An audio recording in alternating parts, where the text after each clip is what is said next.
Video को ध्यान से देखना और लास्ट तक देखना, क्योंकि जो मैं बताने जा रहा हूँ ना तो आपने पढ़ा होगा और ना सुना होगा, क्योंकि ये फैक्ट्स हैं जो कि इतिहास के हमें पता होने चाहिए। As you know very well, आज है 15 अगस्त, विच मीन्स 79 ईयर्स हो चुके हैं हमें आज़ाद हुए। लेकिन क्या हम वाकई आज़ाद हैं और कहाँ पे हैं? 15 अगस्त 1947 एक्चुअली फरवरी में ही अंग्रेज़ों ने ये अनाउंस कर दिया था, डिक्लेयर कर दिया था, इवन साइन भी कर दिए थे कि हम 1947 में इंडिया को आज़ाद कर देंगे। बट 14 और 15 अगस्त ही क्यों चूज़ की गई? जैसे कि 14 अगस्त को पाकिस्तान को आज़ाद किया गया और 15 को इंडिया को। लेकिन ये 14 और 15 ही क्यों? असल में जो इंडिया के वाइसराय थे लॉर्ड माउंटबेटन, उन्होंने ये डे अनाउंस किया था। क्योंकि 15 अगस्त 1945 को जापान ने सेंडर किया था वर्ल्ड वार 2, तो ब्रिटिश चाहते थे कि ये डेट आइकॉनिक हो। तो आप खुद सोचिए, अगर हमने आज़ादी ली थी तो मर्ज़ी किसकी होनी चाहिए थी, हमारी या उनकी? डेट उनकी, डे उनका, जगह उनकी, सेपरेशन कैसे होगा वो भी उन्होंने किया। तो आज़ादी हमने ली थी या हमें मिली थी? ये बहुत बड़ा सवाल है। दूसरी बात, जब देश आज़ाद हुआ था 15 अगस्त 1947 को, असल में 14 अगस्त को हुआ था रात के 12 बजे, लेकिन लॉर्ड माउंटबेटन ने 14 को पाकिस्तान को आज़ाद किया और 15 को हमें। क्यों? क्योंकि लॉर्ड माउंटबेटन चाहते थे कि वो 14 अगस्त को पाकिस्तान की सेरेमनी अटेंड कर सकते हैं और 15 को इंडिया के। तो अपनी मर्ज़ी से उन्होंने किया था। उसके बाद 15 अगस्त को जब हम आज़ाद हुए, हमें आज़ादी मिली, उसके बाद सेलिब्रेशन में बाकी सब थे, सिर्फ एक पर्सन नहीं था, the famous leader Mahatma Gandhi. उस वक्त महात्मा गांधी कोलकाता में थे। कलकत्ता में वो दंगे जहाँ पे हो रहे थे लोकल, वहाँ पे उनको शांत करने के लिए गए हुए थे। जब अंग्रेज़ों ने, ब्रिटिश ने, उन्हें पूछा गया महात्मा गांधी जी से कि आपको कैसा लग रहा है आज़ादी के बाद, तो उन्होंने एक वर्ड कहा था, हाफ हार्टेड, जिसका मतलब ये है कि इसमें खुशी मनाने वाली कोई बात नहीं है, ये एक अधूरी खुशी है, क्योंकि हमारा एक विभाजन भी हुआ है। और कैसा विभाजन? जिसमें नुकसान सबसे ज़्यादा पंजाब का हुआ। अब बात करते हैं विभाजन की।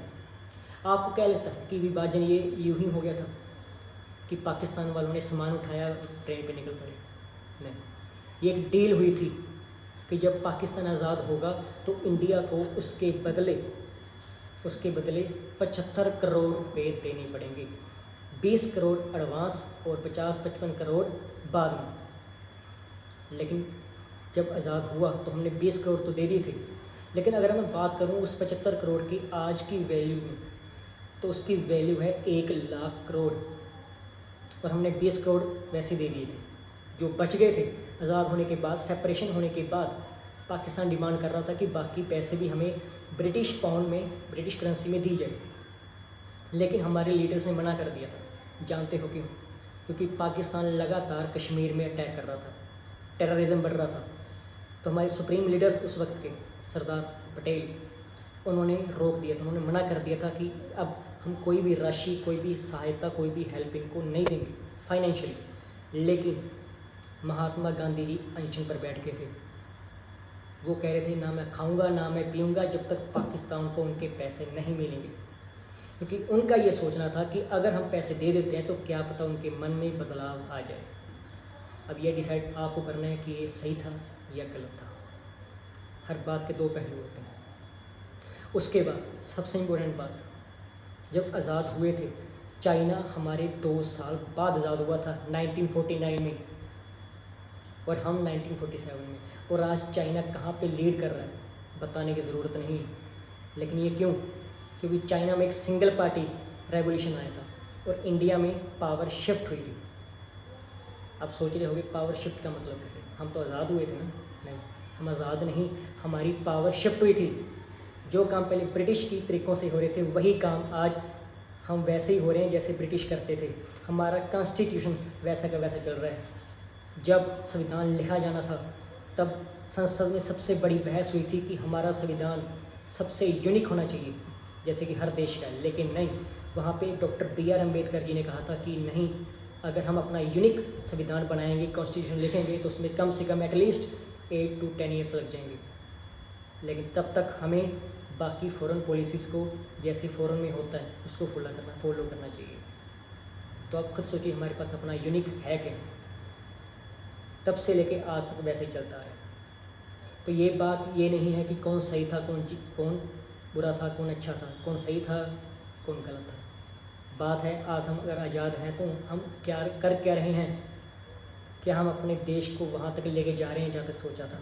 सबसे इम्पोर्टेंट और सबसे आखिरी बात, महात्मा गांधी जी जब ये पाकिस्तान को पैसे देने की बात की थी तो उससे 2 पर्सन और भी नाराज़ थे जो कि मुंबई के थे, नाथूराम गोडसे और आप्टे, क्योंकि ये एक आरएसएस के मेंबर थे। आप चेक कर सकते हो, ये आरएसएस के प्रमुख मेंबर थे उस वक्त के, और ये इस बात से खफा थे कि गांधी जी पाकिस्तान की हेल्प कर रहे हैं।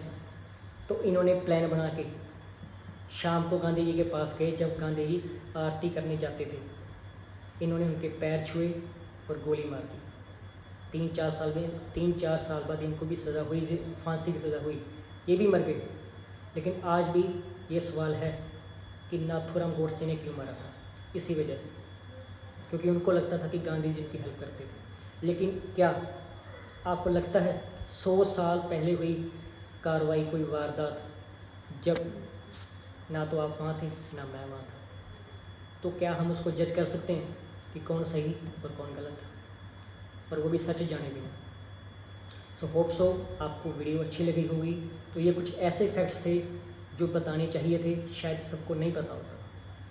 Thanks and have a good day and once again happy Independence day.